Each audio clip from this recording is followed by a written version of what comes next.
Election commission ने कौमी assembly के 9 हलकों में ज़िमनी इंतखाब का ऐलान कर दिया। कौमी असम्बली के 9 हलकों पर ज़िमनी इंतखाब के लिए पोलिंग 25 दिसंबर को होगी, जबकि कागजात नामजदगी 10 अगस्त से 13 अगस्त तक जमा करवाए जा सकते हैं।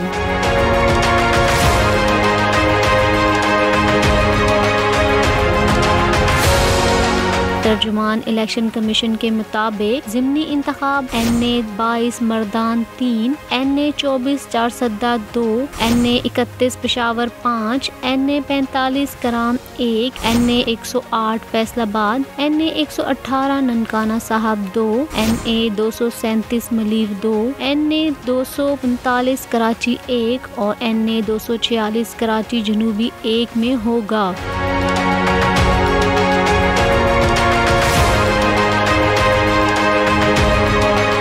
वाज़े रहे कि PTI के अरकान कौमी असम्बली ने 11 अप्रैल 2022 को अपनी नशिस्तों से इस्तीफे दिए थे।